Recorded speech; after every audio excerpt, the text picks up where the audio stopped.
വളരെ ടേസ്റ്റി ആയിട്ടുള്ള prawn ghee roast ആണ് തയ്യാറാക്കാൻ പോകുന്നത്. അപ്പോൾ വീഡിയോയിലേക്ക് പോകുന്നതിന് മുൻപ് എല്ലാവർക്കും സ്പൈസ് അപ്പ് കിച്ചന്റെ പുതിയൊരു വീഡിയോയിലേക്ക് സ്വാഗതം. അപ്പോൾ നമ്മുടെ പ്രോൺ ഗീ റോസ്റ്റ് തയ്യാറാക്കാനായിട്ട് ഞാനിവിടെ മീഡിയം സൈസിലുള്ള പ്രോൺസ് എടുത്തിട്ടുണ്ട്.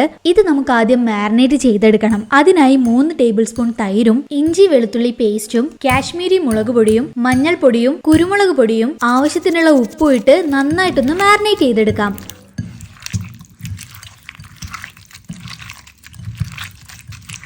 അങ്ങനെ നന്നായി മാരിനേറ്റ് ചെയ്ത ശേഷം ഒരു അരമണിക്കൂർ ഞാൻ റെസ്റ്റ് ചെയ്യാനായിട്ട് വെക്കുന്നുണ്ട്. ആ സമയത്തിനുള്ളിൽ നമുക്കൊരു മസാലക്കൂട്ട് തയ്യാറാക്കി എടുക്കണം. അതിനായിട്ട് ഞാനൊരു ഫ്രൈ പാൻ സ്റ്റൗവിലേക്ക് വെച്ച് കൊടുത്തിട്ടുണ്ട്.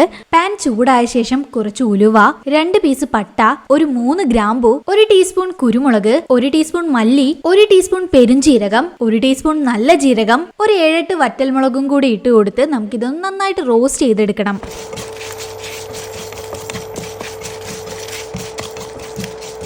അങ്ങനെ ഇത് നമ്മൾ നന്നായിട്ട് റോസ്റ്റ് ചെയ്ത് എടുത്തിട്ടുണ്ട്. ഇനി ഇതൊന്ന് തണിഞ്ഞ ശേഷം നമ്മൾ മിക്സിയുടെ ജാറിലേക്ക് മാറ്റി കൊടുക്കുന്നുണ്ട്.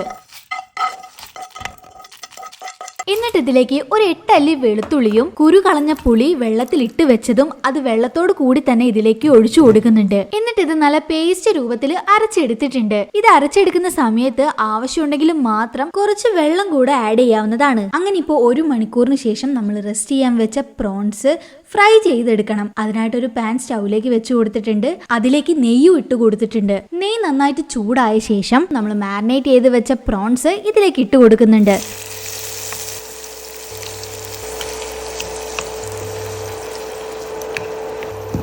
അങ്ങനെ നമ്മളുടെ പ്രോണിനെ 3/4% നമ്മൾ ഫ്രൈ ചെയ്തെടുത്തിട്ടുണ്ട്. ഇനി ഇതിലേക്ക് നമ്മൾ പേസ്റ്റ് രൂപത്തിൽ അരച്ച് വെച്ച് നമ്മളുടെ മസാല ചേർത്ത് കൊടുക്കുന്നുണ്ട്. മസാല ചേർത്ത ശേഷം നമുക്കിത് നന്നായിട്ടൊന്ന് ഇളക്കി യോജിപ്പിച്ചു കൊടുക്കാം.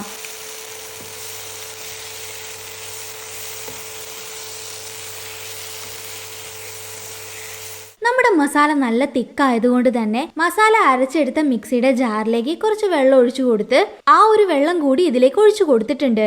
അങ്ങനെ എല്ലാം കൂടെ നന്നായിട്ട് ഇളക്കി യോജിപ്പിച്ച ശേഷം ആവശ്യത്തിന് ഉപ്പും കുറച്ച് നെയ്യ് കൂടി ഇതിനകത്തേക്ക് ചേർത്ത് കൊടുത്ത് ഇളക്കിയ ശേഷം കുറച്ച് കറിവേപ്പില കൂടെ ഇതിൻ്റെ മേലേക്ക് ഇട്ട് കൊടുത്തിട്ടുണ്ട്.